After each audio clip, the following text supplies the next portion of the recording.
Jati Bening namanya nih. Tapi kampung kita yang sebenarnya adalah surga, Ibu.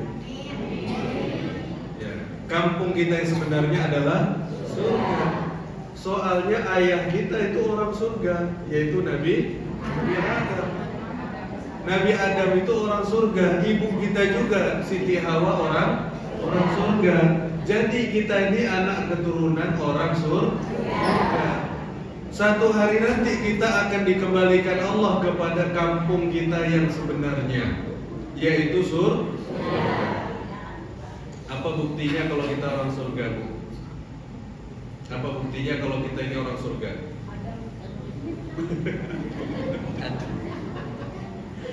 Buktinya kalau kita orang surga, kita maunya umur panjang, betul nggak, Bu?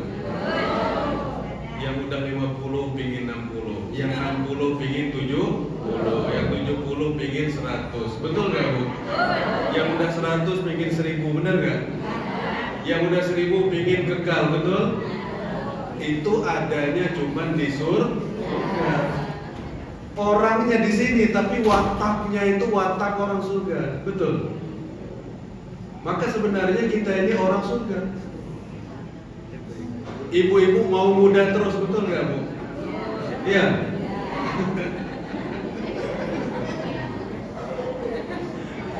Gak mau dibilang tua, bener nggak?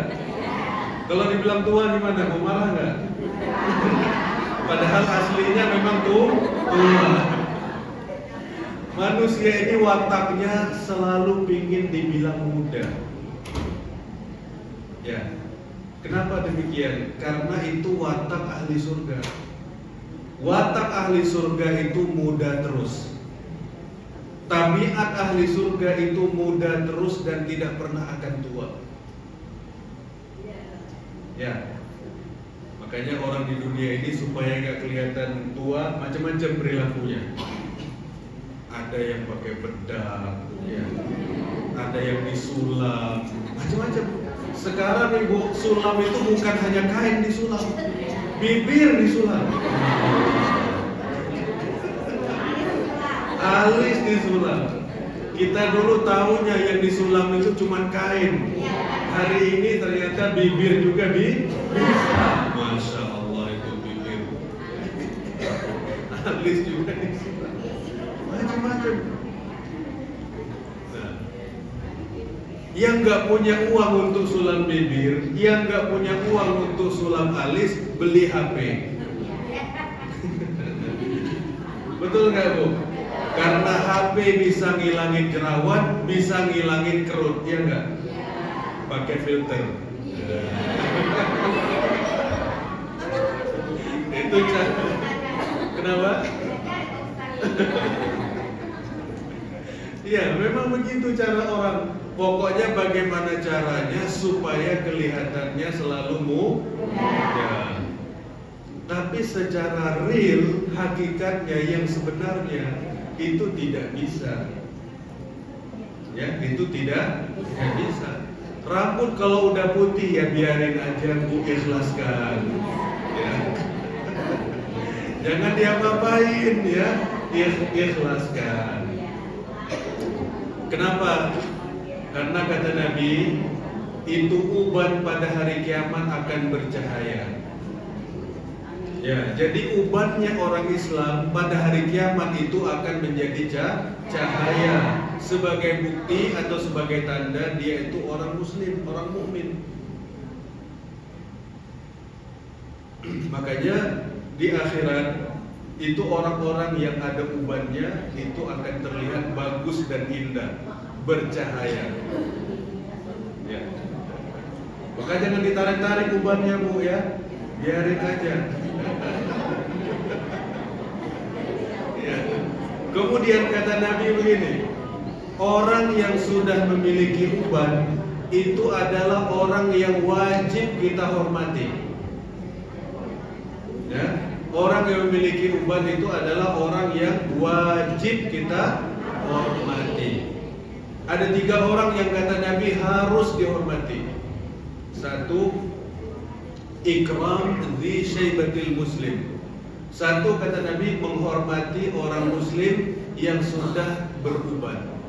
Saya adalah 2 biji, 3 biji adalah ini. Lumayan. Ya. Ya. Kemudian yang kedua, ikram ahli Quran, memuliakan penghafal Al-Quran. Kalau tadi apa? Menghormati orang muslim yang telah beruban. Kemudian yang kedua, menghormati para penghafal Quran. Kemudian yang ketiga adalah ikram sultan muqsid, menghormati pemimpin yang adil. 3 macam orang yang kata Nabi wajib kita hormati. Di antaranya adalah orang yang telah keluar ubannya. Makanya kita hidup ini insya Allah akan kembali kepada surga. Ya, karena kita ini aslinya adalah ahlinya ahlul jannah. Dan insya Allah kita kembali kepada surga itu. Jangan sampai udah waktunya kembali nyasar Bu. Ya. Udah waktunya pulang kampung, malahnya nyasar. Aduh, serem itu. Katanya ada orang pulang kampung dari sini ke Jawa, istrinya tertinggal di rest area. Ya Allah. Ketinggalan di rest area. Yang satu pulang, yang satu nyasar. Nah, nggak boleh begitu. Kalau bisa pulang dua-duanya. Ya. Jadi, kalau satu pulang, satu nyasar itu kasihan. Nah. Jadi mudah-mudahan kita dikumpulkan Allah di surga nanti seperti kita dikumpulkan Allah pada hari ini. Ya. Amin ya rabbal alamin. Nah kemudian di dalam hadis kata Nabi, engkau akan masuk surga dan engkau akan hidup selama-lamanya. Engkau gak akan mati kata Nabi. Kemudian engkau akan muda selama-lamanya dan engkau tak akan tua. Engkau akan sehat selama-lamanya dan engkau tidak akan sakit. Dan engkau akan bahagia selama-lamanya dan engkau tidak akan sedih. Coba bagaimana kalau kita hidup di surga Bu? Hidup terus, muda terus, sehat terus, bahagia terus. Enak gak Bu? Enak Pak ya? Enak. Tapi itu adanya cuma di surga. Mau hidup terus, mau muda terus, mau sehat terus, mau bahagia terus. Itu hanya ada di surga. Kalau di dunia bagaimana? Ada hidup, ada mati, ada muda, ada tua, ada sehat, ada sakit, ada senang, ada susah. Itu standar hidup manusia. Punya duit atau nggak punya duit tetap mengalami yang 4 macam ini. Ya Bu ya. Memang kalau punya duit banyak nggak sakit? Sakit. Emang kalau duitnya banyak nggak tua? Tua. Ya. Emang kalau jadi pejabat nggak mati? Mati. Berarti kita standar manusia itu ya itu. Apapun dia, siapapun dia, apapun pangkatnya, 4 macam ini pasti dia akan mencicipinya. Ada hidup, ada mati, ada muda, ada tua, ada sehat, ada sakit, ada senang, ada sedih. 4 macam ini atau 8 macam ini semua manusia tanpa kecuali dia akan merasakan itu. Jadi kalau hidup di dunia ini santai aja. Ya, kita santai aja Bu ya. Nah, yang penting jangan ngobrol kanan kiri ya. Yang penting kita santai aja, jangan ngobrol kanan kiri.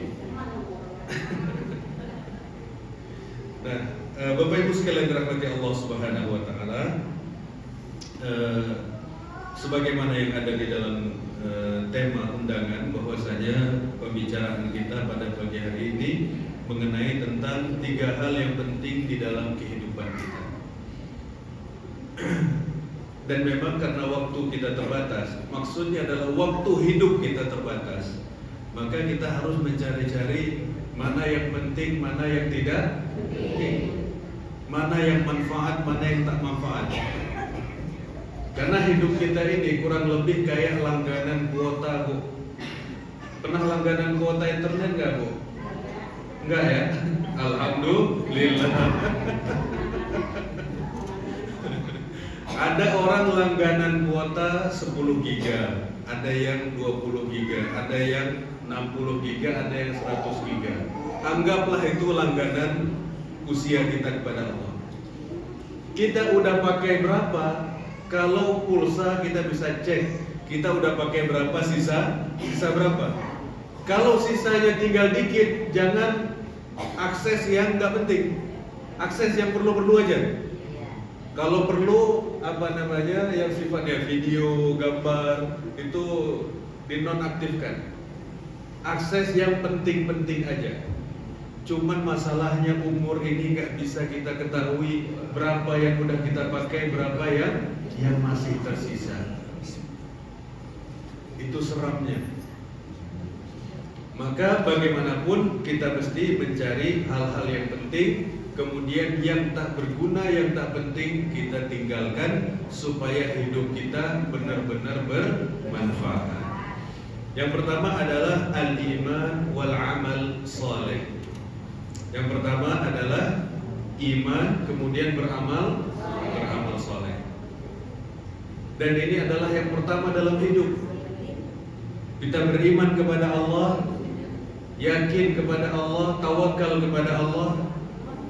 Kemudian setelah kita beriman, kita pertahankan iman itu sampai akhir hayat. Kita pertahankan iman itu sampai kita keluar dari dunia ini. Dan itu adalah hal yang terpenting dalam hidup kita. Bagaimana kita berusaha istiqamah dalam hidup dan kita keluar dari dunia ini dengan mengucapkan la ilaha illallah. Kata Nabi dalam satu hadis, man kana akhiru kalamihi la ilaha illallah dakhalal jannah. Siapa yang akhir hayatnya mengucapkan la ilaha illallah, maka dia masuk surga.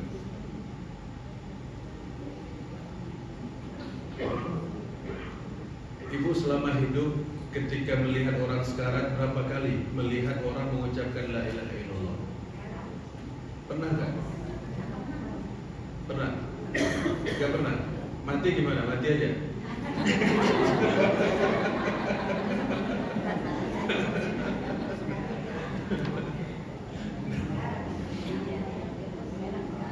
Saya dulu punya kakek saya, namanya orang kampung ya. Kakek saya nggak sekolah, nggak apa. Orang nelayan, orang pesisir. Ya kegiatannya hari-hari pergi ke sawah, pergi ke tambak, pergi mencari ikan, berkebun. Ya orang kampung.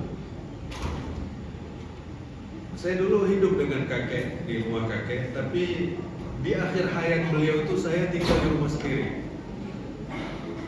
Kata paman saya menjelang sakaratul mautnya, dia bilang sama paman saya, namanya Idrus.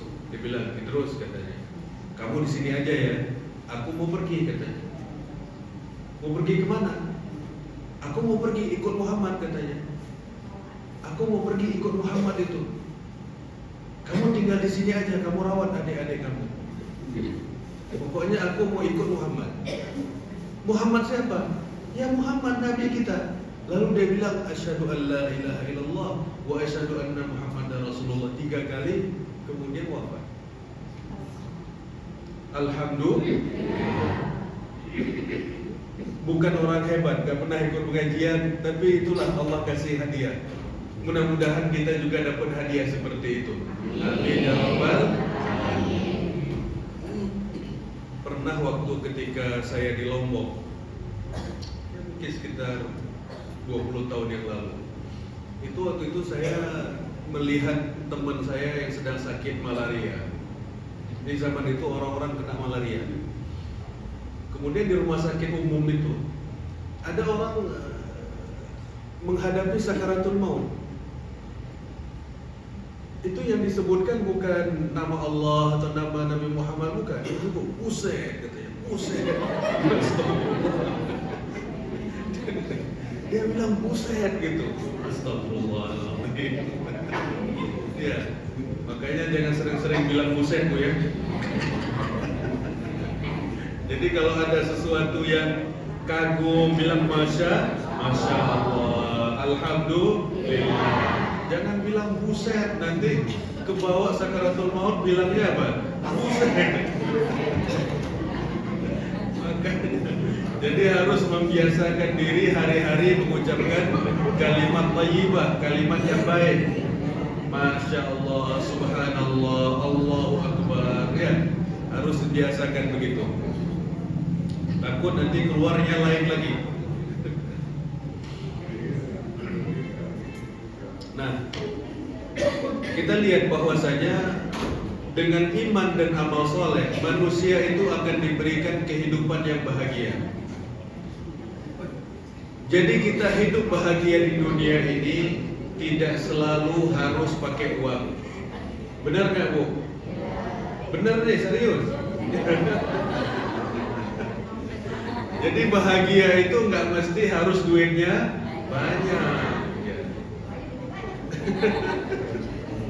Jadi bahwasanya bahagia itu sebenarnya yang mendatangkan kebahagiaan itu yang sebenar-benarnya adalah kedekatan kita kepada Allah.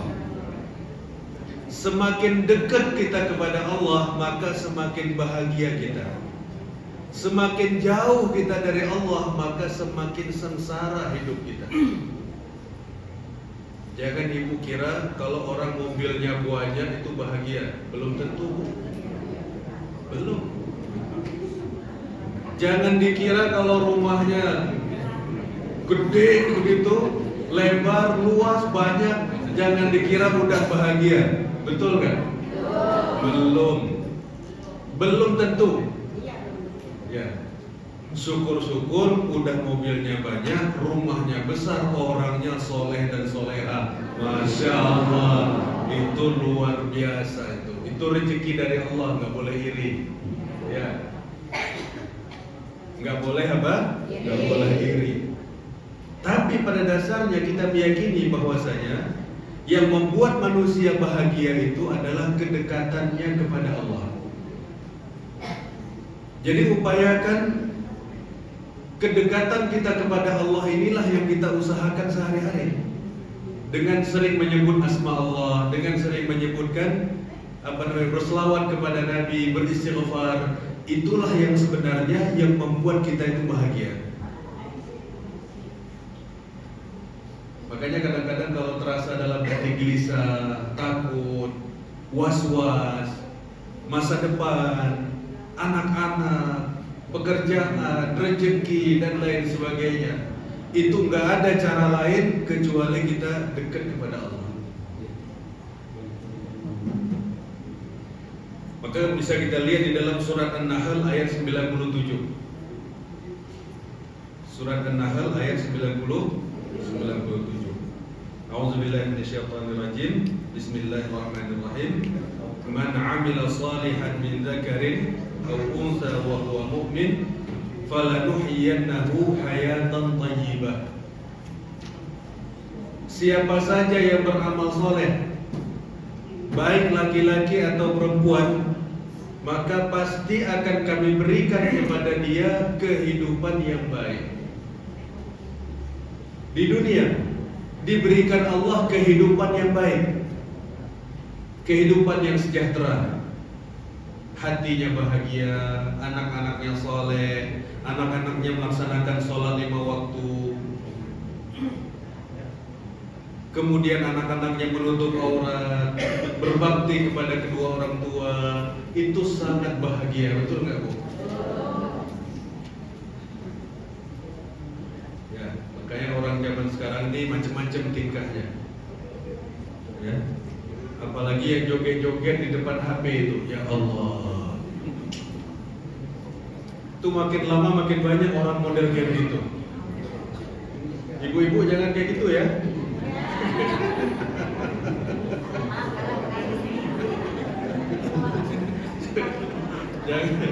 Jangan joget-joget di depan HP, malu kita itu. Makanya orang mencari kebahagiaan dunia untuk mencari rezeki, apapun dia kerjakan. Sampai-sampai yang membuat kehormatannya rusak, wibawanya rusak pun dia kerjakan demi untuk mencari uang. Yang menurut persepsi dia, bayangan dia, dengan uang itu dia bisa bahagia. Padahal kita yakin, hakul yakin tadi adalah bahwasanya orang akan mendapatkan bahagia di kehidupan dunia ini dengan cara beribadah kepada Allah Subhanahu wa taala.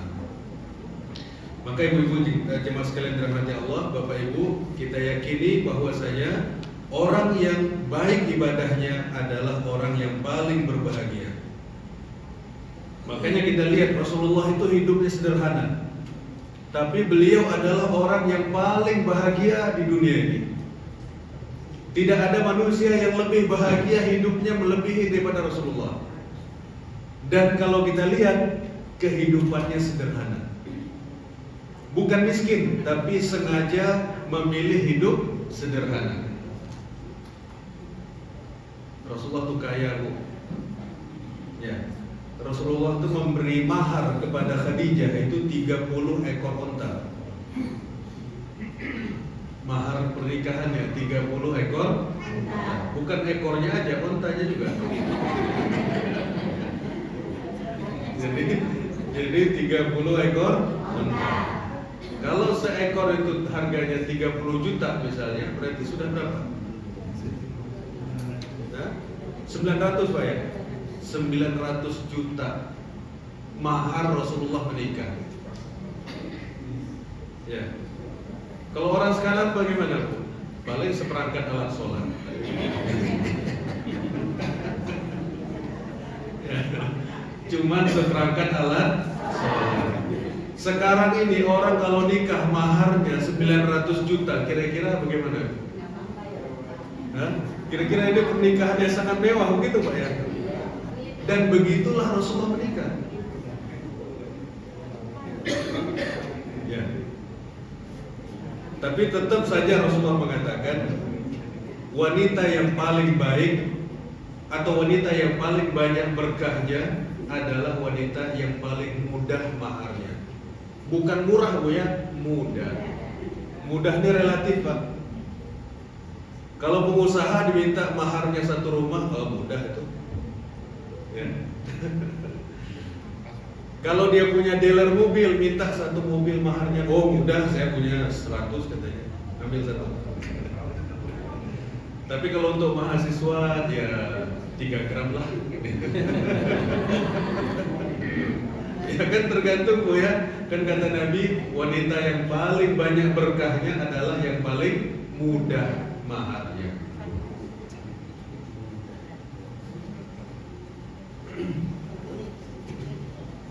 Nah, kemudian kita lihat bahwasanya iman dan amal soleh inilah yang kita pertahankan sampai kita akhir hayat, sampai kita keluar daripada dunia ini. Dan ini betul-betul menjadi program hidup kita sepanjang hayat. Karena banyak di luar sana yang hari ini sudah mulai merongrong akidah kita, sudah mulai mengganggu keyakinan kita kepada Allah. Dia bilang jilbab gak wajib. Ya, ada nggak Bu? Ibu-ibu nih di luar pakai jilbab semua nggak nih? Pakai ya, alhamdulillah. Harus istiqomah Bu ya. Ngaji pakai jilbab, di luar juga tetap pakai jilbab. Jangan ke masjid sini aja pakai jilbabnya. Ya. Nanti kalau ketemu di luar nggak kenal saya, ini orang dari mana? Jadi harus istiqomah. Di luar di masjid pakai jilbab, di luar juga mesti pakai jilbab. Karena di luar Bu, kasihan banyak orang-orang wanita itu ditipu sama laki-laki. Wanita itu disuruh buka aurat, habis itu dia pakaiannya sempurna. Katanya kalau buka baju bagus katanya. Percaya perempuannya. Coba kita lihat Pak, orang-orang barat itu Pak, yang laki-laki pakai jas, ya kan ya, bajunya bagus, pakai sepatu, lengkap pakaiannya, pakai dasi. Sampainya pakai rok ini di sini kebuka, dan wanitanya itu percaya kalau itu bagus. Kalau dia nggak mikir ya, kamu pakaiannya lengkap banget, kok aku cuma segini kan gitu. Tapi itulah bagaimana kita lihat orang-orang itu mempengaruhi wanita untuk membuka auratnya, dan wanita itu percaya kalau itu bagus.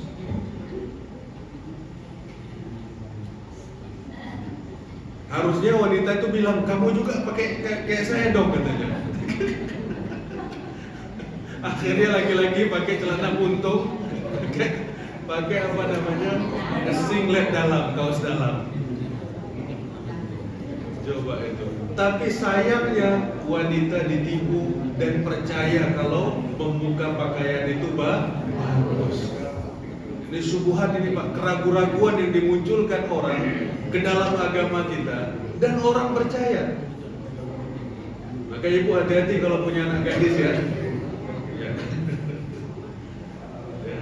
Jadi memang luar biasa bagaimana orang-orang itu mempengaruhi kita dan mengganggu keyakinan kita. Nah kemudian, kalau orang tuanya saleh, kalau kita beriman kepada Allah, kemudian kita beramal soleh, bagaimana keadaan kita? Bagaimana anak keturunan kita? Allah Subhanahu wa Ta'ala akan berjanji akan menjaga anak keturunan kita kalau kita adalah orang soleh. Ya, zaman sekarang orang banyak investasi Pak ya, investasi ini, investasi itu, segala macam. Sebagai apa? Untuk jaminan kesejahteraan anak keturunan. Itu ikhtiar yang baik, itu ikhtiar yang bagus. Tapi kita juga harus punya ikhtiar cara yang lain, yaitu cara beribadah kepada Allah Subhanahu wa Ta'ala. Coba kita lihat misalnya surat Al-Kahfi ayat 82. Surat Al-Kahfi ayat 82. Tentang kisah Nabi Musa alaihissalam yang disuruh untuk membangun rumah yang rusak itu, dinding yang rusak itu. Ada rumah yang sudah tua, kemudian rumah itu sudah ambruk, kemudian dia diperintahkan untuk membangun rumah itu. Dinding-dindingnya dibangun lagi, atapnya dibangun lagi.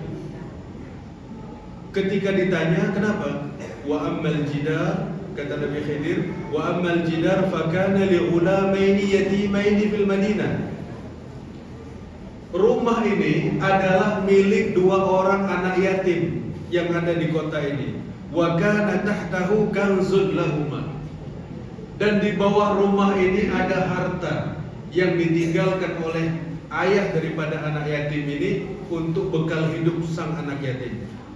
Wa kana abuhuma salihah. Dan ayah daripada kedua anak yatim ini adalah orang saleh. Sehingga kata ulama, kata ahli tafsir, kata Ibnu Abbas radhiyallahu anhu, kata beliau, hufidha bi salahi abihima, bahwasanya dua anak yatim itu dijaga oleh Allah karena kesolehan ayah mereka. Jadi salah satu investasi kita Pak, kesolehan Pak. Kesolehan orang tua itu insya Allah sebagai jaminan untuk keselamatan anak. Insya Allah itu adalah jaminan untuk kesejahteraan anak kita ke depan. Jadi anak-anak itu jangan cuma ditinggalkan duit Bu. Ya Bu ya. Jangan hanya ditinggalkan tanah. Jangan hanya ditinggalkan rumah. Rumah tanah itu bisa hilang, bisa laku dijual, dia enggak? Tapi yang harus kita tinggalkan untuk anak keturunan kita adalah ketakwaan kita, kesolehan orang tua, karena ketakwaan dan kesolehan orang tua akan memberikan dampak baik kepada anak keturunannya. Ya, ibu-ibu mau anak keturunannya soleh apa enggak, Bu?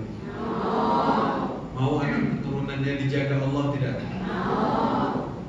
Syaratnya satu, kita jaga dulu diri kita supaya iman kita baik, kemudian amal soleh kita juga banyak.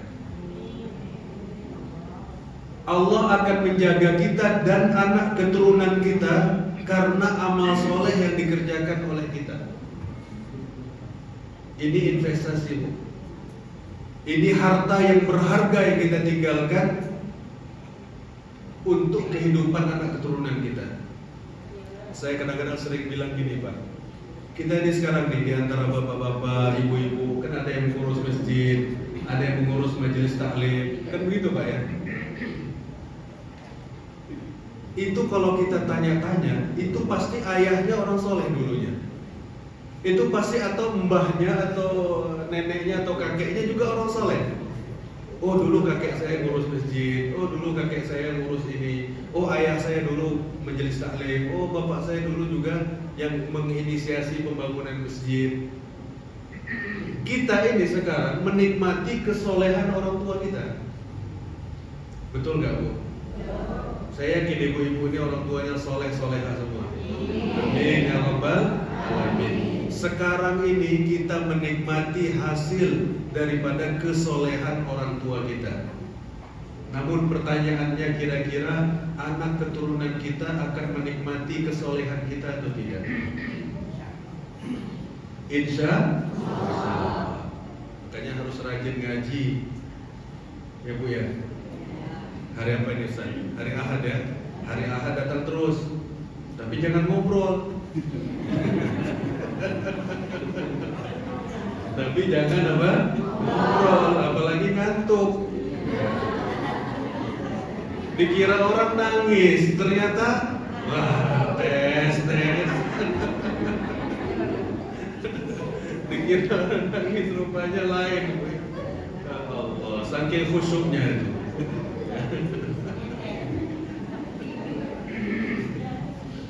Nah, jadi mudah-mudahan dengan kita ini berusaha berikhtiar untuk menjadi orang soleh, mudah-mudahan kita dan anak keturunan kita nanti menikmati amal soleh yang kita lakukan. Anak kita menikmati amal soleh yang kita lakukan.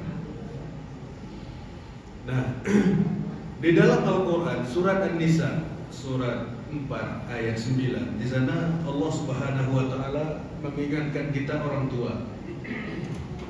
Allah kasih tahu kita, wal yakhshal ladina law taraku min khalfihim dzurriyyatan dhi'afan khafu 'alaihim.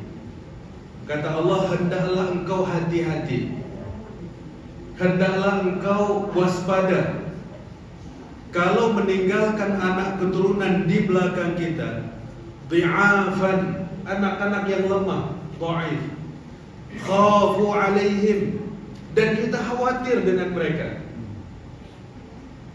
Kita punya anak yang kita tinggalkan di belakang kita dan kita khawatir dengan mereka. Kita takut dengan anak-anak kita itu. Bagaimana nasib mereka nanti? Kalau muncul rasa itu, kata Allah solusinya, coba kita lihat di sini. Satu, falyattaqullah. Maka hendaklah dia bertakwa kepada Allah. Kenapa demikian? Karena takwa itu akan menjamin keselamatan anak keturunan kita. Makanya solusi dari Allah satu, falyattaqullah. Hendaklah dia bertakwa kepada Allah, takut kepada Allah. Kemudian yang kedua, waliyaqulu qaulan sadida. Hendaklah dia berkata perkataan yang baik, mendoakan, memberikan motivasi, jangan menakut-nakuti, membuat hatinya bahagia, membuat hati anak-anak itu besar, semangat bekerja, semangat berusaha. Tapi yang pertama kali Allah menyebutkan falyattaqullah. hendaklah kita orang tua bertakwa kepada Allah, maka insya Allah anak keturunannya akan menjadi orang yang bertakwa pula, akan dijaga oleh Allah Subhanahu wa taala. Ada satu kisah di zaman Umar bin Abdul Aziz. Jadi Umar bin Abdul Aziz itu seorang khalifah yang luar biasa, memimpin hanya 29 bulan. Berapa Bu? 29 bulan. Tapi selama memimpin itu keadilan merata di Madinah. Sampai-sampai orang miskin tidak ada di Madinah pada saat itu. Dan pada saat itu petugas zakat keliling kota Madinah untuk membagi-bagi zakat, tidak ada yang mau menerima zakat. Kenapa? Karena semua penduduk Madinah mengatakan alhamdulillah kami cukup. Alhamdulillah kami ini orang diberikan kecukupan oleh Allah, rezeki kami cukup. Sehingga mereka mengatakan enggak, kami enggak mau. Ya. Kalau di zaman kita gimana? Kalau ada informasi pembagian zakat ya, jam 1 siang, jam 6 pagi udah datang orang. Luar biasa. Umar bin Abdul Aziz memimpin hanya 29 bulan. Dan di akhir hayatnya, yang ini khalifah, ini presiden, di akhir hayatnya itu hanya ada beberapa dinar uang. 1 dinar 3 juta nilainya. Hanya beberapa dinar. Kemudian pada saat itu ketika beliau sakaratul maut, menjelang sakaratul maut, ada saudaranya mengatakan begini, Umar bin Abdul Aziz pada saat itu punya 10 anak, dan kata perawi belum ada satupun yang usianya balik. 10 anak tapi belum ada yang balik. Masih bayi kecil, masih anak-anak. Kemudian ada saudaranya bawa uang 1000 dinar, kira-kira 3 miliar lah.